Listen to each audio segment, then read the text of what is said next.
Números capítulo 18. A obra dos sacerdotes e levitas. Então Yahvé disse a Arão, Tu, teus filhos e a casa de teu pai contigo, levareis o peso das faltas cometidas com relação ao santuário. Tu e teus filhos contigo sereis responsáveis pelas ofensas cometidas no exercício do sacerdócio. Veja só, aqui temos uma descrição das responsabilidades sacerdotais da família de Arão, muito acima daquela reservada aos demais levitas, e uma figura de Cristo. 1 Pedro 2:24. Ele levou pessoalmente todos os nossos pecados em seu próprio corpo sobre o madeiro, a fim de que morrêssemos para os pecados e então pudéssemos viver para justiça. Por intermédio das suas feridas fostes curados. Você veja aqui, em consequência do sacrifício vicário de Cristo na cruz do Calvário e de sua ressurreição, os crentes estão posicionalmente mortos para o poder do pecado, a fim de terem toda a liberdade para viverem vidas novas e se apresentarem a Deus perdoados e purificados pelo sangue do Cordeiro, como instrumentos de justiça numa sociedade corrupta e corruptora. Voltando em Números, versículo 2: Faze igualmente reunirem-se a ti os irmãos do ramo de Levi, a tribo de teu pai. Sejam eles teus assessores e te sirvam, a ti e aos teus filhos, quando ministrarem perante a tenda do testemunho, que guarda as tábuas da aliança. Versículo 3: Eles ficarão a teu serviço e cuidarão também do serviço de toda a tenda. Contudo, não devem aproximar-se dos objetos sagrados nem do altar, para que tanto eles como vós não venhais a morrer. Versículo 4: Os levitas serão teus auxiliares e responderão pelos encargos da tenda do encontro, por todos os serviços da tenda, e nenhum estranho ou profano se aproximará de vós. Versículo 5: Respondereis pelos encargos do santuário e pelos serviços do altar, para que não haja mais ira divina sobre os israelitas. Eis que eu, pessoalmente, escolhi vossos irmãos, os levitas, dentre os filhos de Israel, para oferecê-los a vós como um presente, dedicados a Yahvé, a fim de realizarem todo o trabalho necessário da tenda do encontro. Versículo 7: Contudo, somente tu e teus filhos assumireis as funções sacerdotais em tudo que se refere ao altar, e ao que se encontra além do véu sagrado. Vós realizareis o serviço do culto, cujo ofício concedo ao vosso sacerdócio. Entretanto, qualquer pessoa não autorizada ou profana que se aproximar do santuário será sumariamente condenada à morte. Vamos ler Hebreus 9, a partir do versículo 3. Mas, atrás do segundo véu, havia a parte chamada Santo dos Santos, onde se posicionavam o altar de ouro puro para o incenso e a arca da aliança, também toda revestida de ouro. Nessa arca estavam o vaso de ouro contendo o maná, a vara de Arão que floresceu e as tábuas da aliança. Acima da arca ficavam os querubins da glória, que com sua sombra cobriam a tampa da arca, o propiciatório. Contudo, não é nosso propósito detalhar esse assunto agora. Ora, logo após tudo isso estar assim preparado, os sacerdotes entravam regularmente na parte inicial do tabernáculo, a fim de realizar os atos sagrados de culto. No entanto, na segunda parte da tenda, o Santo dos Santos, somente o sumo sacerdote podia entrar uma vez por ano, e jamais apresentar o sangue do sacrifício que ele oferecia por si mesmo e pelos pecados que o povo havia cometido por ignorância. Aí no versículo 11, aqui de Hebreus 9, está escrito: quando Cristo chegou como sumo sacerdote dos benefícios que estavam por vir, ele mesmo adentrou o maior e mais perfeito tabernáculo, não construído por mãos humanas, isto é, não pertencente a esta criação. Versículo 12: não por intermédio de sangue de bodes e novilhos, porém mediante seu próprio sangue. Ele entrou no Santo dos Santos de uma vez por todas, conquistando a eterna redenção. Veja só o comentário aqui. Apesar de o tabernáculo mosaico estar ultrapassado, continuava a simbolizar, entre parênteses, inutilmente, uma volta à velha forma de lei, uma volta à velha forma da lei, uma vez que ela não podia livrar em definitivo o ser humano da condenação do pecado.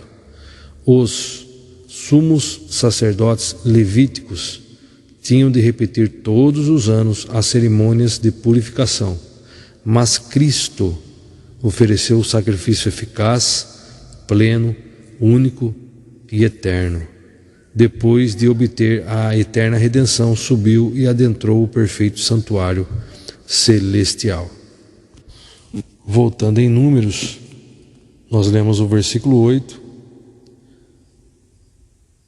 E o Senhor falou novamente a Arão: eis que eu pessoalmente o tornei responsável pelas contribuições trazidas a mim.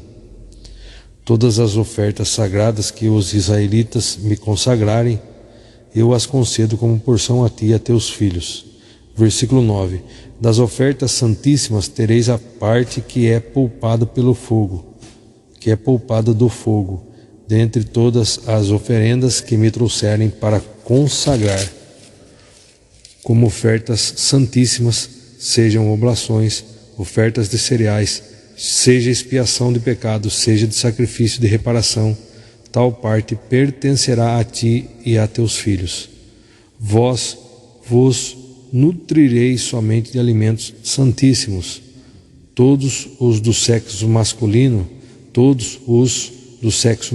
poderão comer desse alimento, considerando-o sagrado.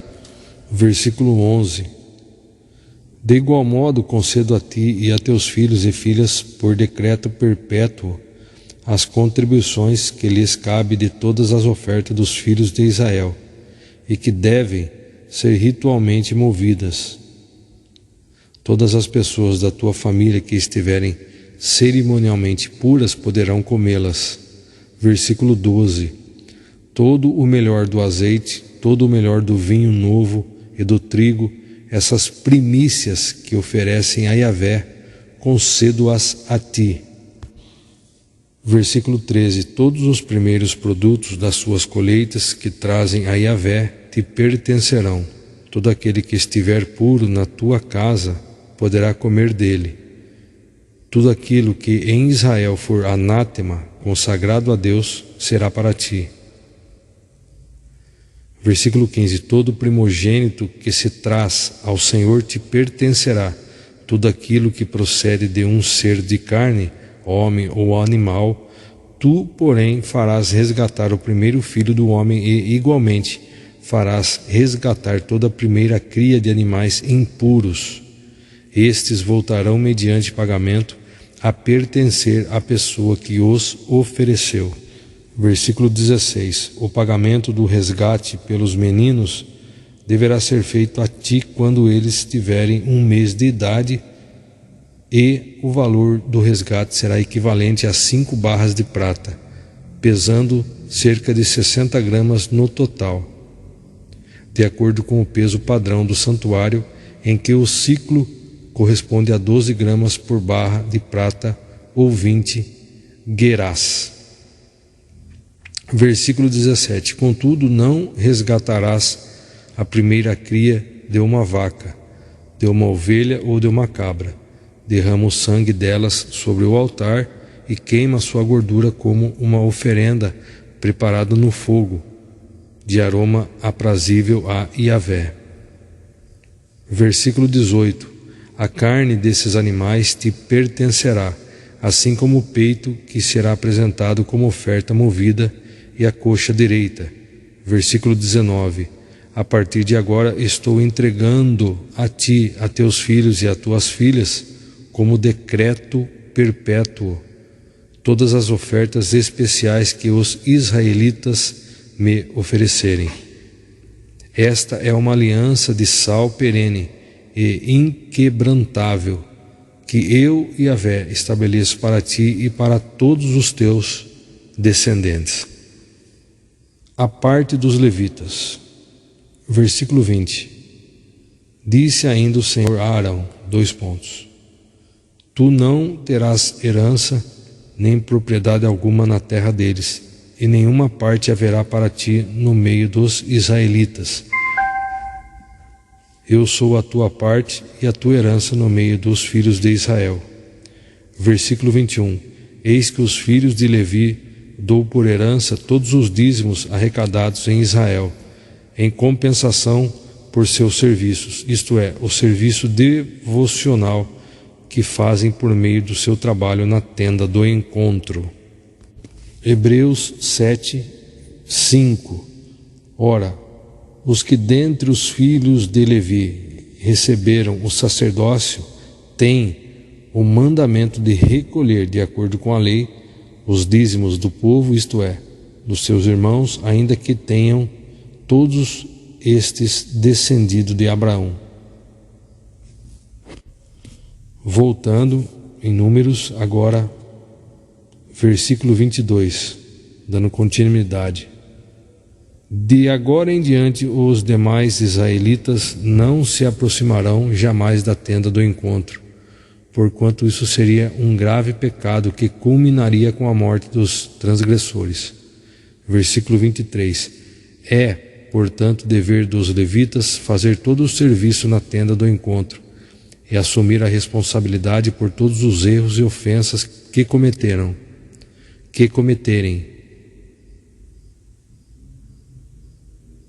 Este é um estatuto perpétuo por suas gerações. Eles não receberão herança alguma entre os filhos de Israel. Versículo 24. Visto que são os dízimos que os israelitas separam para Yahvé, que eu dou por herança aos levitas. Eis porque lhes disse que não possuirão herança alguma no meio dos filhos de Israel. Continuando, os dízimos e os levitas, versículo 25. Mais tarde disse o Senhor a Moisés, comunicarás o seguinte aos levitas, quando receberdes dos filhos de Israel os dízimos que vos dou como herança da parte deles, separareis a parte de Yahvé, o dízimo dos dízimos. Versículo 27. Essa contribuição especial será considerada equivalente à do trigo retirado da eira, o terreno de chão batido e do vinho tirado do lagar, o tanque de prensar uvas. Versículo 28. Assim, pois, vós também retirareis a parte de Yahvé de todos os dízimos que receberdes dos filhos de Israel. Dareis ao sacerdote Arão aquilo que houverdes separado para o Senhor. Versículo 29. De todas as oferendas que receberdes, retirareis a parte de Yahvé. Do melhor de todas as ofertas, retirareis a parte sagrada. Versículo 30. Tu lhes ordenarás, quando houverdes separado o melhor, todas essas dádivas serão para os levitas, como se fossem produto da eira e do produto do lagar. Agora, versículo 31. Podereis comê-las em qualquer lugar, vós e a vossa família. É o vosso salário pelo vosso serviço da tenda do encontro. Mateus 10:10. Não leveis sacolas de viagem, nem uma túnica a mais, segundo par de sandálias ou um cajado.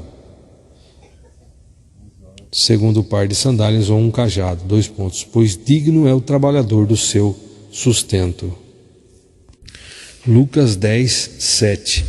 Permanecei naquele domicílio, comei e bebei do que vos foi oferecido, pois digno é o trabalhador do seu salário.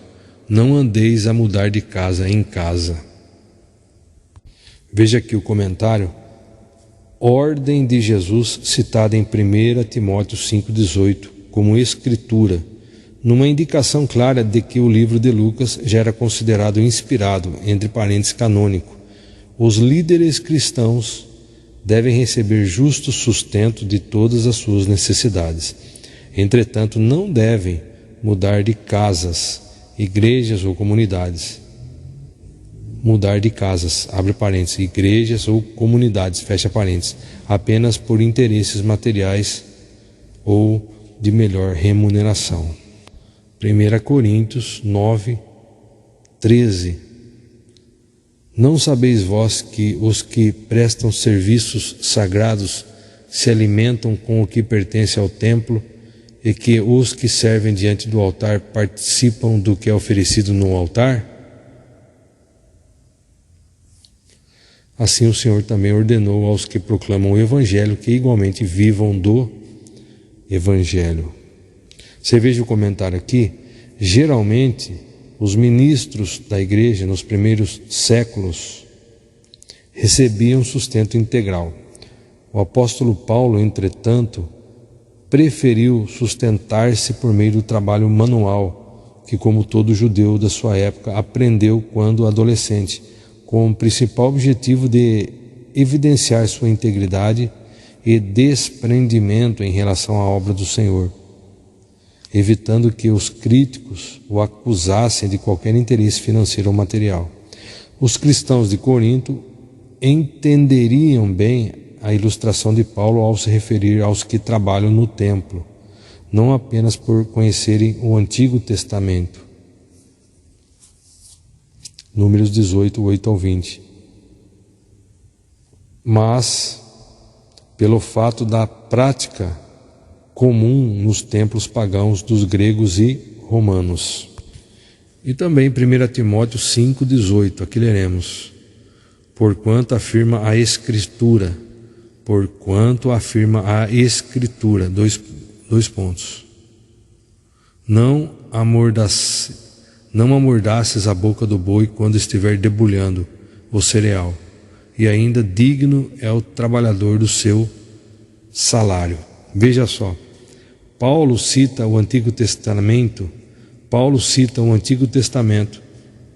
Deuteronômio 25:4, e o Novo Testamento, Lucas 10:7, para reforçar sua tese sobre a importância da igreja assumir o sustento completo dos pastores e ministros que dedicavam tempo integral à obra. Fica evidente também que, já nessa época, os textos canônicos dos evangelhos, bem como outros que veriam formar o Novo Testamento e que circulavam nas comunidades cristãs juntamente com o Antigo Testamento, eram reconhecidos com toda a autoridade de escrituras sagradas. Voltando então em Números para concluirmos, vamos ler o último versículo, versículo 32. Não sereis culpados de pecado algum por isso, desde que separareis o melhor.